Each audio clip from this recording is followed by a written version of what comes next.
का नाम लिखे इंटीग्रेशन बाय पार्ट्स।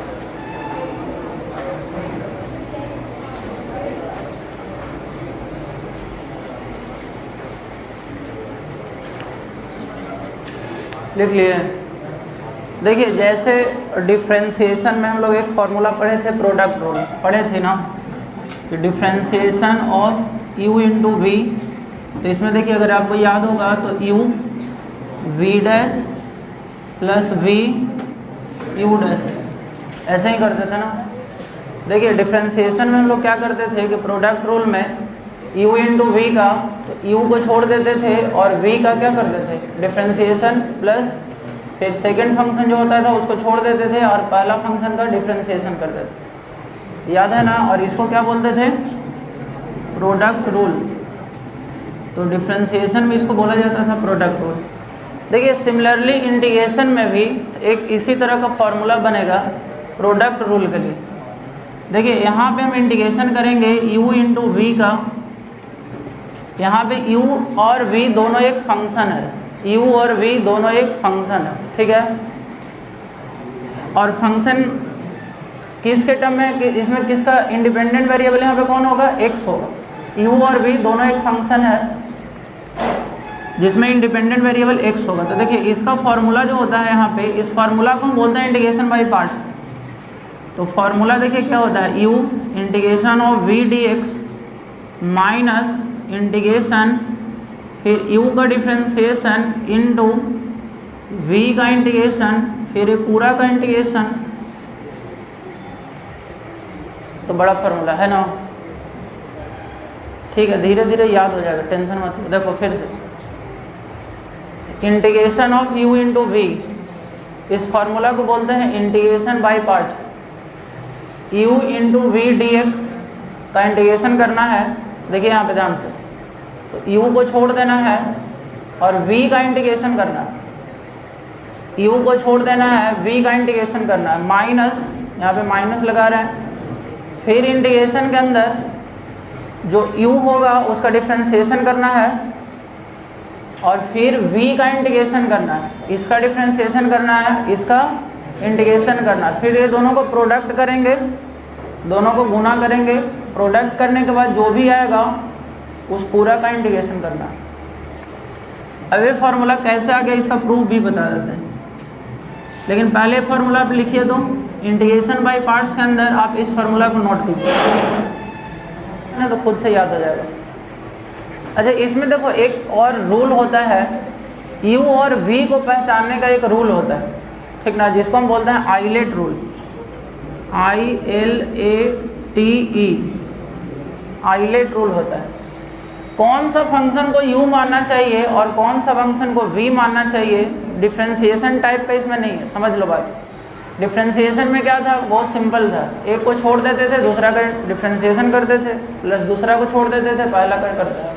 लेकिन यहाँ u और v सभी को अगर किसी को भी लोगे तो नहीं बनेगा क्वेश्चन। देखो आइलेट रूल क्या होता है, I फॉर अभी लिख रहे हैं इनवर्स ट्रिगोनोमेट्रिक फंक्शन, समझाते हैं इसका मतलब क्या है। पहले लिख लेते हैं इनवर्स ट्रिगोनोमेट्रिक फंक्शन, और L फॉर है लॉगरिथमिक फंक्शन, लॉगरिथमिक फंक्शन, और A फॉर है मतलब अलजेब्रा, अलजेब्राइक फंक्शन, और T फॉर है ट्रिगोनोमेट्रिक फंक्शन। इसको भी आप लोग नोट कर लीजिएगा क्योंकि क्वेश्चन बनाते समय ये भी यूज होगा। और E फॉर है एक्सपोनेंशियल फंक्शन, एक्सपोनेंशियल फंक्शन। अब देखिए ध्यान से, अब इस सब पर सामने आता है ना, इनवर्स ट्रिगोनोमेट्रिक इसको बोलते हैं जिसमें साइन इनवर्स, कॉस इनवर्स ये सब आता है। साइन इनवर्स को आर्क साइन भी लिखा जाता है, पता है कि नहीं तुम लोग, साइन इनवर्स को आर्क साइन भी लिख सकते हैं, ठीक है। तो इनवर्स ट्रिगोनोमेट्रिक फंक्शन पहचानने का यही नियम। लॉगरिथमिक फंक्शन समझिए रहो जिसमें लॉग लगा हुआ रहे, लॉग एक्स या कुछ भी बेस रहे उसका। अलजेब्राइक फंक्शन मतलब क्या होता है कि एक्स स्क्वायर प्लस 2x, इस तरह से। अलजेब्रा मतलब बीजगणित तो शुरू से पढ़ते आ रहे हो। तो अलजेब्रा तो पहचानने में किसी को प्रॉब्लम नहीं होना चाहिए। इसका बेस जो होता है वेरिएबल होता है और पावर जो कांस्टेंट होता है अलजेब्रा में, बेस वेरिएबल और पावर कांस्टेंट। और ट्रिगोनोमेट्रिक फंक्शन में साइन कोस टैन ये सब तो पता ही है। एक्सपोनेंशियल फंक्शन में क्या होता है 2 to the power x, e to the power x, इस तरह से 3 to the power x। Algebra और एक्सपोनेंशियल में थोड़ा सा डिफरेंस होता है। अलजेब्रा मतलब क्या होता है कि इसका बेस वेरिएबल है पावर कांस्टेंट, और यहाँ पे क्या होगा एक्सपोनेंशियल मतलब यहाँ पे क्या होगा कि बेस कांस्टेंट और पावर वेरिएबल। तो पावर वेरिएबल है तो हम समझ जाएंगे कि कौन सा फंक्शन, एक्सपोनेंशियल फंक्शन। एक्सपोनेंट मतलब पावर होता है जिसका एक्सपोनेंट वेरिएबल हो। अब देखिए इसमें जिसका प्रायोरिटी पहले आएगा उसको u मानना है, और जिसका प्रायोरिटी बाद में है उसको v मानना है। u और v मानने का ये रूल है, समझिएगा बात। जैसे मान लिया जाए इस फॉर्मूला के लिए, जैसे मान लिया जाए कि इंटीग्रेशन आपको करना है e to the power x cos x dx। तो इसमें देखिए हम ऐसा नहीं बता रहे हैं कि पहला जो हमेशा है उसको u मान लेना है और दूसरा जो है v मान, ऐसा हम नहीं बोल रहे। आपको समझना पड़ेगा कि इसमें u कौन है और v कौन है। तो देखिए a है एक्सपोनेंशियल फंक्शन, एक्सपोनेंशियल फंक्शन है ना, तो एक्सपोनेंशियल फंक्शन का प्रायोरिटी सबसे लास्ट में है। तो जो लास्ट में आ रहा है, जो नीचे आ रहा है उसको v मानना, और जो ऊपर आ रहा है उसको u मानना। ये ट्रिगोनोमेट्री पहले है कि एक्सपोनेंशियल पहले, बताओ। ये जो लिखा हुआ है आई लेट उसमें ट्रिगोनोमेट्री पहले है, तो जो पहले है उसको u मानना, और जो जिसका प्रायोरिटी नीचे है उस जो बाद में आ रहा है उसको क्या मानना, v मानना। ऐसा नहीं करना है कि जो पहले हमेशा है उसको u मानना है, बाद में है तो v मानना, वैसा नहीं करना। तो u इंटू वी कैसे लेना है, u किसको लेना है और v किसको लेना है, इसके लिए एक रूल बनाया गया है आइलेट रूल। समझ गए कि नहीं। कभी कभी क्वेश्चन क्या होता है ना कि दोनों में से किसी को u और v मानने से बन जाएगा, लेकिन देखो इसके लिए कुछ खास लॉजिक नहीं है, सुविधा के लिए बनाया गया। समझ गए कि नहीं, कि आप जिसका प्रायोरिटी इसमें पहले आ रहा है उसको u मानने से वो आसानी से सोल्व हो जाएगा। ये फार्मूला आसानी से यहाँ पे लगेगा और सोल्व हो जाएगा। तो इतना समझ में आ गया। अच्छा एक और पूछते हैं हम लोग। जैसे मान लिया जाए कि है x into x square into log x, कुछ भी लिखा हुआ। चलिए बताइए इसमें किसको u मानिएगा किसको v मानिएगा। तो सबसे पहले कौन आ रहा है, लॉगरिथम के अलजेब्रा। एक्स स्क्वायर लिखा हुआ मतलब अलजेब्रा लिखा हुआ, तो लॉगरिथम ऊपर में है कि अलजेब्रा है, तो लॉगरिथम का प्रायोरिटी ऊपर है तो इसको u मानना है, समझ गए। और इसको क्या मानना है, v मानना। ठीक है, इतना समझ रहे हो बात को। अच्छा कभी कभी ऐसा भी हो सकता है, जैसे आगे हम आपको बताएंगे कि log x का इंटीग्रेशन अभी तक आपको बताया गया है, नहीं बताया गया। log x का डिफ्रेंसिएशन बताया गया कि 1/x होता है, log x का इंटीग्रेशन अभी तक नहीं बताया गया। तो कभी कभी इस फार्मूला को यूज करने के लिए ऐसे भी यूज होगा। जैसे log x का इंटीग्रेशन हम निकालेंगे तो इसमें देखिए ऐसे निकालेंगे 1 इंटू लॉग एक्स मान लेंगे इसको। log x का इंटीग्रेशन जब निकालना होगा तो इसको हम ऐसे कर लेंगे 1 इंटू लॉग एक्स। अब इसमें एक को u मानेंगे और एक को v मानेंगे, तो बताओ तो किसको u और किसको v। सिर्फ कांस्टेंट है, ये भी अलजेब्रा का पार्ट है, सुन लो। अगर सिर्फ कांस्टेंट 1 है मतलब कांस्टेंट है, ये अलजेब्रा है। log x जो है का प्रायोरिटी ऊपर है तो इसको u मानेंगे और इसको क्या मानेंगे, v मानेंगे। अगर ऐसे मान के बनाओगे, इस फार्मूला से बनाओगे तो log x का इंटीग्रेशन का फार्मूला निकल के आ जाएगा। ठीक है, अभी हम लोग करने वाले, इतना समझ में आ गया। तो इस फार्मूला को क्या बोला जाता है, इंटीग्रेशन बाय पार्ट्स। ठीक है, तो इंटीग्रेशन बाय पार्ट्स का ये फार्मूला आपको एकदम याद कर लेना है। क्वेश्चन आएगा ही आएगा बोर्ड एग्जाम में, एकदम श्योर है। और इसके लिए किसको u और v लेना है, कौन सा फंक्शन को u मानना है, कौन सा फंक्शन को v मानना है, उसके लिए कौन सा रूल याद रखेंगे, आइलेट रूल। और I फॉर क्या है, तो inverse trigonometric, L for logarithmic, A for algebraic function, T for trigonometry और E फॉर एक्सपोनेंशियल फंक्शन। इतना समझ में आ गया सबको। अब देखो फार्मूला कैसे आता है, ये फार्मूला कहाँ से आ गया, इसका प्रूफ भी कर सकते हो। प्रूफ भी बहुत सिंपल है, प्रूफ भी हम कर देते हैं। देखिए उसके बाद हम क्वेश्चन में आएंगे, पहले थोड़ा सा इसका प्रूफ कर लेते हैं।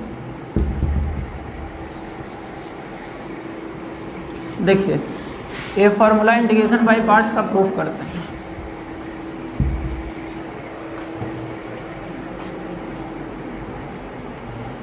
तो इंटीग्रेशन बाय पार्ट्स ये हम लोग कर रहे हैं। अच्छा देखिए इसमें हम इसमें लिख सकते हैं कि डिफरेंशिएशन ऑफ, मान लिया जाए कि हमारे पास दो फंक्शन है, एक है f1x function f of x और दूसरा को ले लेते हैं g ऑफ x। तो दोनों फंक्शन का अगर प्रोडक्ट करेंगे और इसका डिफरेंशिएशन करेंगे तो ये तो हम लोग ऑलरेडी पढ़ चुके हैं, इसको प्रोडक्ट रूल बोलते हैं। क्या होता है इसका बताइए? इसका होता है f of x into g dash x plus g of x into f dash x. इसी को हम बोलते हैं कौन सा रूल? प्रोडक्ट रूल बोलते हैं ना। किसी को प्रॉब्लम है इसमें? अगर मान लिया जाए कि हमारे पास दो फंक्शन है f of x into g of x, इसी को हम बोलते थे u और v, इसी को हम लिख सकते हैं f of x into g of x.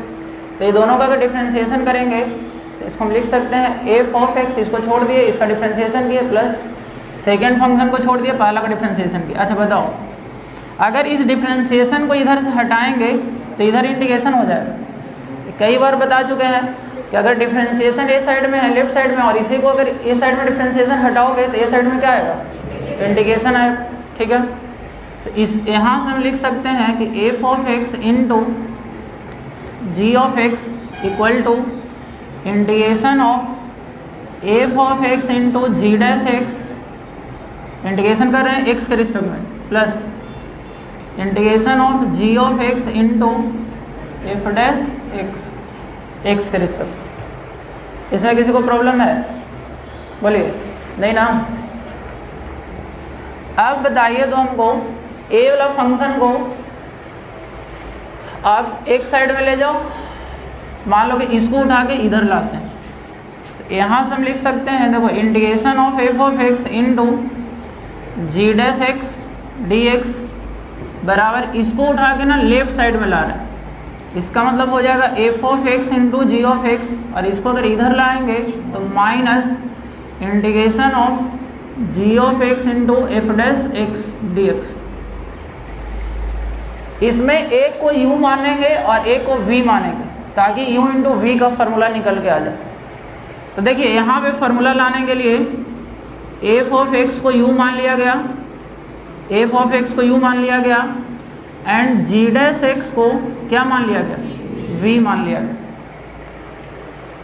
F of x को u मान लिया गया एंड जी डैश एक्स की जगह कितना मान लिया गया? v। तो बताइए क्या फार्मूला बन जाएगा?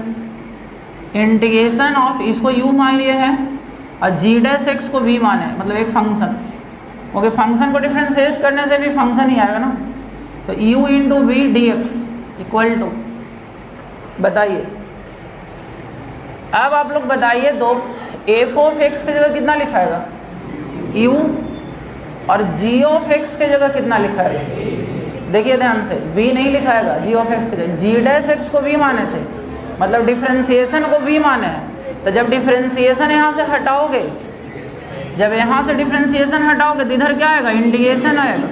इसीलिए जी ऑफ एक्स के जगह पे देखो ध्यान से, यहाँ पे जी ऑफ एक्स अगर निकालेंगे तो डिफरेंशिएशन इधर से हटा रहे हैं तो इधर क्या आएगा? इंटीग्रेशन एक्स के रिस्पेक्ट में। नहीं समझ में आ रहा बात को? तो यहाँ पे अगर इसको u मानेंगे तो इसके जगह पे क्या लिखना होगा? इसके जगह क्या लिखना होगा? Integration of v dx। अच्छा, इस लाइन को हम इधर लिख देते हैं, देखिए इधर लिख देते हैं।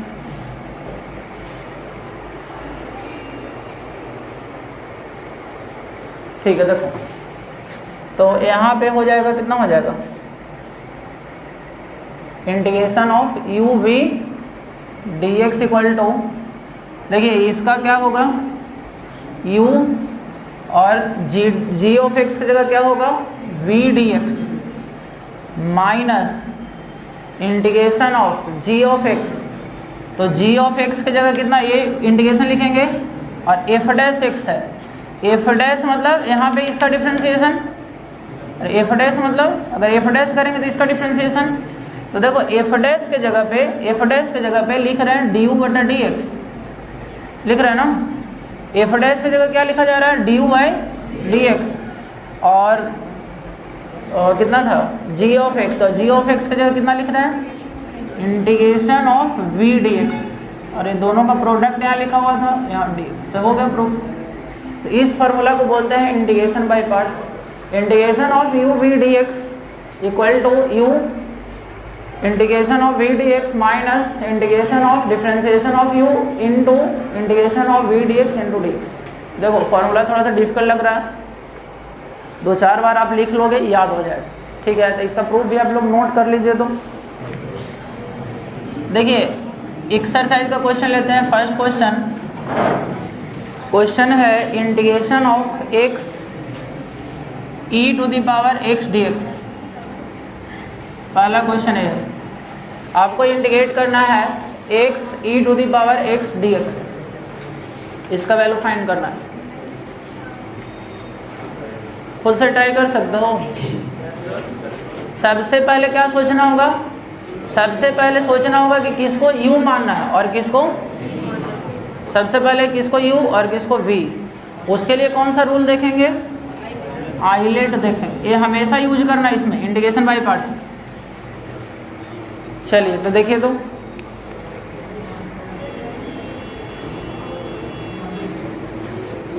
बताइए इसमें किसको u लेना चाहिए किसको v लेना चाहिए। देखिए e to the power x exponential function है जिस सबसे लास्ट में आ रहा है, समझ रहे हो। तो सबसे जो लास्ट में आ रहा है उसको v मानेंगे और इसके ऊपर जो आ रहा है उसको u मानेंगे। यानी हमको पता चल गया, यानी आपको करना क्या है कि u x को u मान लेना है और e to the power x को क्या मान लेना है, v मान लेना है। और उसके बाद जब भी आप एग्जाम में क्वेश्चन बनाइएगा ये फार्मूला जरूर लिखिएगा, बिना फार्मूला लिखे हुए क्वेश्चन नहीं बनाएंगे। जो फार्मूला यूज कर रहे हैं वो फार्मूला हम लिखेंगे, मेंशन करेंगे। Now using integration by parts, integration by parts, integration by parts का यहाँ पे फार्मूला लिखोगे आप u v dx minus v integration of u dx। क्या बोल रहे हो, हिंदी में, हिंदी में देख लो ना, हिंदी वाला कोई बुक उठा के देख लो, हमको हिंदी वाला याद नहीं है टाउन।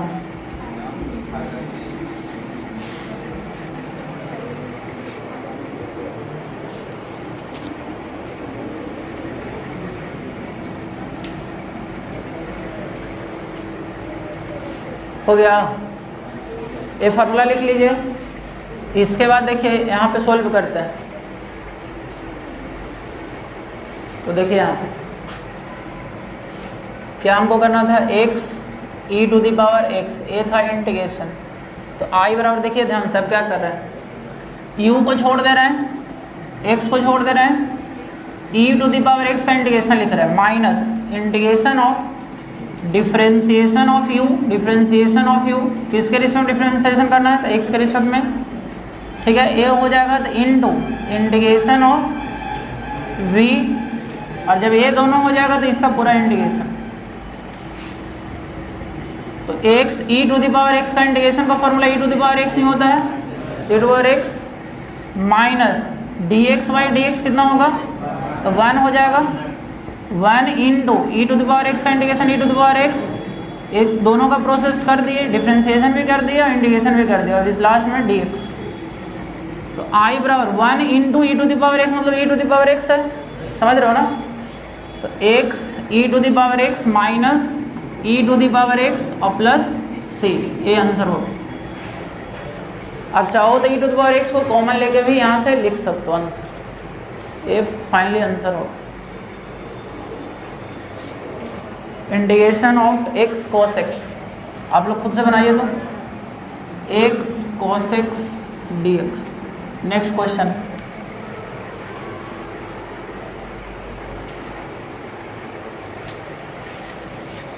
तो देखिए आइलेट रूल के अनुसार, आइलेट रूल के अनुसार किसको यू लेना और किसको वी लेना, सोचिए।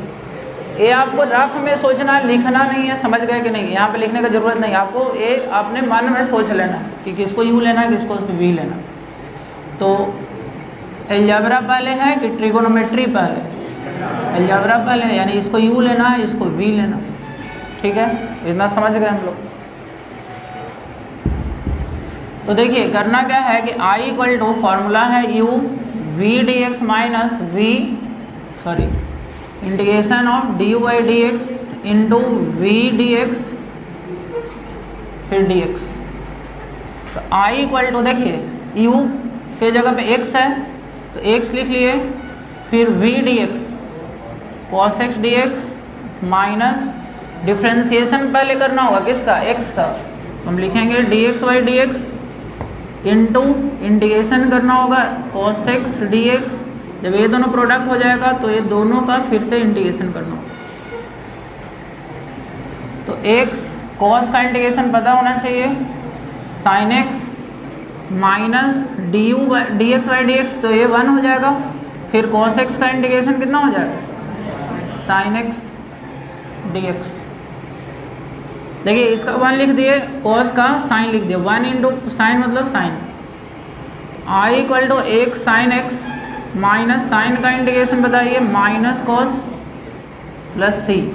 तो फाइनली आंसर हो गया 1 sin x plus cos x plus c। क्या बोलते हो, समझ में आ रहा है? आराम से बनाएंगे। क्वेश्चन नंबर 3 अब लोग बना के दिखाइए। Integration of x e to the power 2x, x e to the power 2x dx।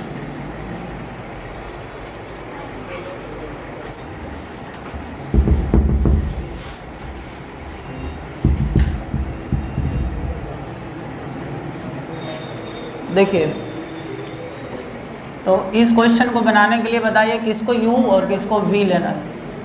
x को u लेंगे और e to the power x को v लेंगे। I इक्वल टू, तो देखिए x को छोड़ देते हैं, इंटीग्रेशन करते हैं e to the power 2x का माइनस, फिर x का differentiation e to the power 2x का इंटीग्रेशन। जब ये दोनों हो जाएगा तो पूरा का integration e to the power 2x का integration e to the power 2x divided by 2 होगा क्या? देखो e to the power 2x का e का पावर x का e का पावर x ही होता है, लेकिन x का कोफिशिएंट कितना है? 2 है, तो 2 से डिवाइड करना। ना समझ में आया? ये प्रोसेस हम बताया था ना, न तो फिर सब्स्टिट्यूशन लगा के सोचो। dx बाई dx 1 हो गया, e to the power 2x का e to the power 2x by 2 dx। फिर क्या होगा? e to the power 2x by 2, 1 by 2 को ये बाहर निकाल लिए, और फिर e टू पावर 2x बचा, तो फिर उतना ही होगा e to the power 2x by 2 plus c। ये दोनों को मल्टीप्लाई कर दीजिए, e to power 2x by 2 और यहाँ e to power 2x by 4 हो जाएगा प्लस c। ये फाइनली आंसर हो जाएगा। कॉमन वगैरह लेके आप लिख सकते हो, है ना।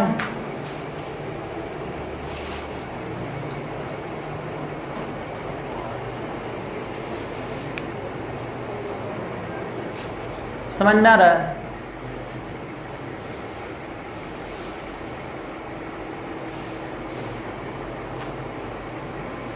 तो इसमें देखो ये पहला टाइप हो गया कि एक पावर से, क्या बोल रहे हो, पावर से मल्टीप्लाई में, डिफ्रेंसिएशन में मल्टीप्लिकेशन में जाएगा, इंटीग्रेशन में डिवीजन में। कंफ्यूज कर गया? देखो देखो बता, देखो हमको निकालना है e to the power 2x का इंटीग्रेशन। तो आप क्या करो कि 2x को t मान लो। क्या मान लो? 2x को t मान लो। तो 2x के लिए dx इक्वल टू dt, तो dx बराबर कितना हो जाएगा? dt by 2। समझ रहे हो? तो अगर यहाँ i है इंटीग्रेशन, तो देखिए ये इंटीग्रेशन क्या चेंज हो जाएगा? e to the power t, e to the power t, और dx के लिए कितना हो जाएगा? dt upon 2, dt upon 2। जब इंटीग्रेशन आप फाइंड करोगे तो 1/2 बाहर निकालोगे, और e to the power t का e टू पावर t ही हो जाएगा प्लस c। तो finally 1/2 e to the power t e to power 2x plus c। Multiply हुआ कि डिवाइड हुआ? बोलो, मल्टीप्लाई हुआ कि डिवाइड हुआ? डिवाइड हो। क्या कन्फ्यूजन है? सब लोग डिफ्रेंसिएशन वाला इंटीग्रेशन और इंटीग्रेशन वाला डिफ्रेंसिएशन होता है, टेंशन मत। इंटीग्रेशन में जो x का कोफिशिएंट रहता है ना उसको हमेशा डिवाइड करते हैं, समझ गए ना? जैसे आपको ये सब बताया था ना जी, जैसे मान लीजिए cos 3x का इंटीग्रेशन करना है, कितना होगा? ये sin 3x बाई कितना होगा? 3 होगा। ये सब बताया ना, उसी तरह से यहाँ पे समझ में आ रहा है? तो सिमिलरली देखिए इसमें क्वेश्चन नंबर 4, 5 अभी हम छोड़ देते हैं। अच्छा एक पहले बता देते हैं log x का सिर्फ कितना होता है। देखो तो अभी हम पढ़े हैं ना, log x का इंटीग्रेशन का फॉर्मूला लिखवा देते हैं और इसको याद करना है। बेटा इसको है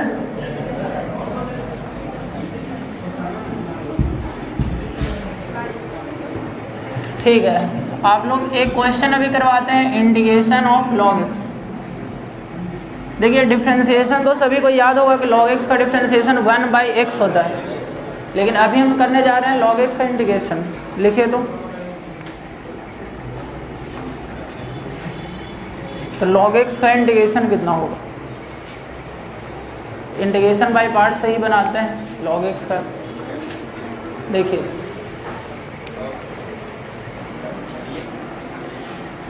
इसको आप क्या करो कि 1 इंटू log x लिखो। कितना लिखोगे? 1 into log x। log x हम लिख सकते हैं 1 इंटू log x। अब बताओ आइलेट में कौन u और कौन v? देखिए आइलेट रूल में लॉगरिथम पहले आ रहा है, एक्सपोनेंट अलजेब्रा बाद में आ रहा है, तो इसको u मानना और इसको क्या मानना? v मानना, यानी लॉग को u मानना। तो देखिए जो u होता है उसको छोड़ देते हैं बाहर में और v का इंटीग्रेशन करते हैं, तो 1 इंटू डी एक्स करेंगे माइनस, फिर क्या करते हैं बताइए? फिर इंटीग्रेशन इसका डिफ्रेंसिएशन करेंगे, log x का डिफ्रेंसिएशन और इंटीग्रेशन 1 इंटू डी एक्स, या सिर्फ डी एक्स लिख सकता हूँ, 1 इंटू डी एक्स अभी लिख देते हैं पूरा का डी एक्स। चलिए बताइए कितना होगा? log x डी एक्स का इंटीग्रेशन x हो जाएगा माइनस, तो log x का डिफ्रेंसिएशन 1 बाई और डी एक्स का इंटीग्रेशन x और x क्या हो जाएगा? कैंसिल। तो फाइनली कितना बच गया बताइए? a हो गया x log x minus D x का इंटीग्रेशन x प्लस c। तो आज के बाद ये फॉर्मूला याद रखिएगा, प्रूफ भी याद रखिएगा, क्योंकि कभी कभी निकालने के लिए भी पूछ देगा, 2 नंबर में पूछ देगा कि log x का इंटीग्रेशन फाइंड, तो निकालने भी आना चाहिए और एज ए फॉर्मूला भी याद होना चाहिए, क्योंकि ऑब्जेक्टिव में भी पूछ देता है। तो log x का इंटीग्रेशन हो गया x log x minus x plus c। तो log x का डिफ्रेंसिएशन और log x का इंटीग्रेशन दोनों आप पढ़ चुके हैं। log x का इंटीग्रेशन का फॉर्मूला आ गया x log x minus x plus c। log x का इंटीग्रेशन। चलो और कुछ क्वेश्चन करते हैं। अच्छा देखिए कभी कभी आपको ना 2 बार इंटीग्रेशन बाय पार्ट्स करना पड़ेगा, उस टाइप का हम एक क्वेश्चन करवाते हैं। जैसे इंटीग्रेशन बाय पार्ट्स कभी कभी 2 बार करके बनेगा क्वेश्चन। जैसे देखिए क्वेश्चन करते हैं, जैसे क्वेश्चन लिखिए तो इंटीग्रेशन ऑफ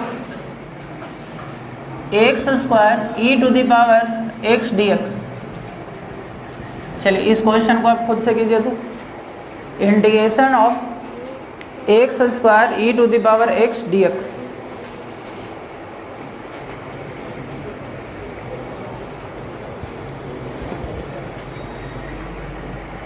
तो देखिए इसका इंटीग्रेशन कैसे करना है, i equal to x square e to power x d x. शुरू में तो वही सोचेंगे आइलेट रूल, तो उसके अनुसार ए u होगा और ए v होगा। चलिए देखिए करते हैं, तो u को छोड़ देना है, इंटीग्रेशन करना है v का माइनस, फिर क्या करना है डिफ्रेंसिएशन u का करना है, इंटीग्रेशन v का करना है, ये दोनों का प्रोडक्ट का फिर से इंटीग्रेशन करना है। देखिए x square e to power x का integration e to power x ही होता है माइनस इसका कितना हो जाएगा 2x, एक्स स्क्वायर का differentiation 2x e to the power x का integration e to power x dx। तो i equal to x square e to the power x minus ये 2 बाहर आ जाएगा x e to the power x dx। अब देखिए एक बार integration by parts लगाए यहाँ पे स्टार्टिंग में, लेकिन अभी भी ये इंटीग्रेबल है क्या? डायरेक्ट इंटीग्रेशन कर सकते हो इसका? अभी भी देखिए यहाँ पे u इंटू वी के फॉर्म में ही आ रहा है कि नहीं आ रहा है? इसका मतलब ये है कि यहाँ पे फिर से एक बार इंटीग्रेशन बाई पार्ट्स लगाना होगा। इसका मीनिंग यही है कि यहाँ पे फिर से एक बार इंटीग्रेशन बाई पार्ट्स लगाना होगा, क्योंकि यहाँ पे फिर से u इंटू वी के फॉर्म में आ रहा है। और एक क्वेश्चन आप पहले बनाए हो तो यहाँ से समझ लो कि फिर से एक क्वेश्चन आ, कभी कभी 3-3 बार भी करना पड़ सकता है, ठीक है। अब देखो x square e to the power x minus, अब ये सब चलते हैं ना 2 बार 3 बार इंटीग्रेशन बाई पार्ट्स करना पड़ता है, तो स्टूडेंट को टफ लगना शुरू हो जाता है। और ये तभी हो पाएगा जब क्या हो जाएगा, प्रैक्टिस हो जाए। अगर प्रैक्टिस हो जाएगा तो फिर 2 बार करना पड़े 3 बार करना पड़े कोई फ़र्क नहीं पड़ता, क्योंकि करने आ गए हमको, इसलिए फ़र्क नहीं पड़ता। चलिए देखिए नीचे में लिख देते हैं i इक्वल टू कितना हो जाएगा x square e to the power x minus 2। अब यहाँ से देखो यहाँ तक तो सही था, यहाँ से फिर इंटीग्रेशन बाई पार्ट्स लगा रहे हैं, यानी फिर इसको u मानना है फिर इसको v मानना है। तो फिर कितना होगा, x को छोड़ देंगे u को छोड़ देंगे, e to the power x का इंटीग्रेशन करेंगे, फिर माइनस, समझ रहे हो बात को, माइनस फिर क्या होगा x का differentiation e to the power x का इंटीग्रेशन dx। ठीक, हाँ देखिए यहाँ पे क्या हो गया i equal to x square e to the power x minus 2। अब यहाँ पे फिर कैलकुलेशन करेंगे ई टू पावर एक्स का integration e to power x minus फिर इंटीग्रेशन dx बाई dx मतलब 1 e to the power x का e to the power x फिर dx।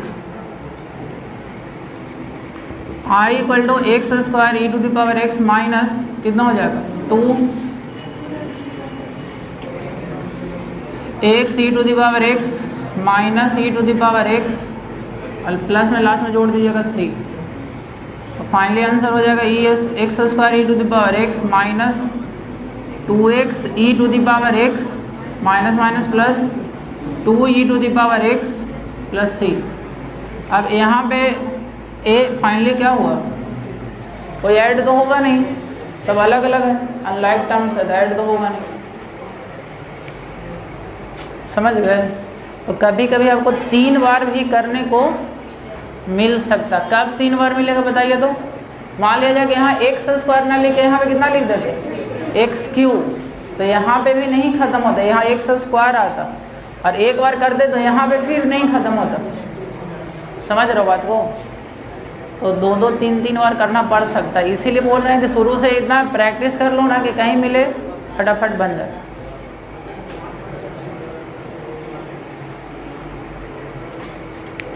प्रॉब्लम है नहीं ना?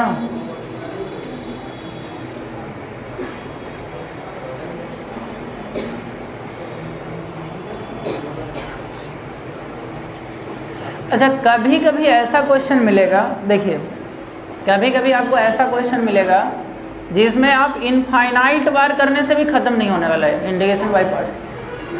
समझे कि नहीं? आप करते जाओगे मिलते जाओगे, करते जाओगे मिलते जाओगे, करते जाओगे मिलते जाओगे। लेकिन उस तरह का क्वेश्चन भी हम करवाते हैं आपके यहाँ। उसमें क्या फ़ायदा होगा ना कि रिपीटिंग मिलेगा, रिपीट करना शुरू हो जाएगा। जैसे देखिए उस पर भी हम एक क्वेश्चन करवाते हैं, अभी करवाएंगे। जैसे मान लिया जाए क्वेश्चन हम लोग कर रहे हैं e to the power x cos x dx। जैसे मान लो एक क्वेश्चन को इंटीग्रेट करना, function e to the power x है, cos x है, दोनों का प्रोडक्ट है, यानी u इंटू वी पे बनेगा। इंटीग्रेशन बाय पार्ट्स का फॉर्मूला यूज होगा। आप खुद से इसको करके देखो क्या प्रॉब्लम होता है, उसके बाद हम बताते हैं।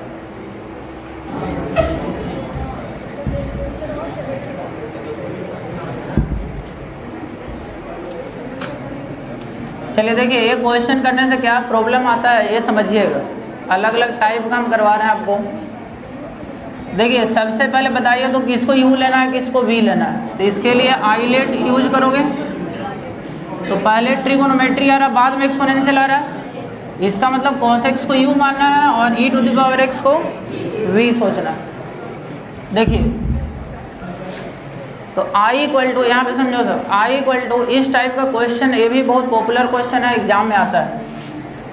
देखिए cos x u को छोड़ना है और v का इंटीग्रेशन करना है, माइनस फिर आपको डिफ्रेंशिएशन करना है किसका, u का, मतलब cos x का, इंटीग्रेशन करना है e to the power x का dx।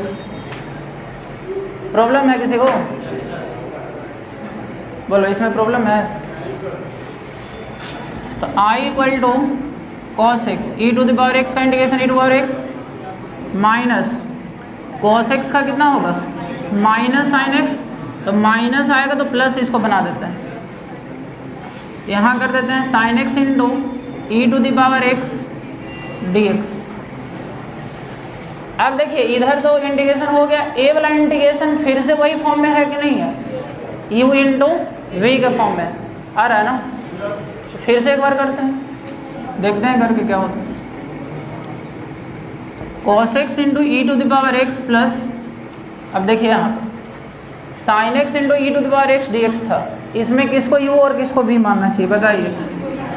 इसको u और इसको, जैसे यहाँ पे माने थे ट्रिगोनोमेट्री को u और एक्सपोनेंशियल को v।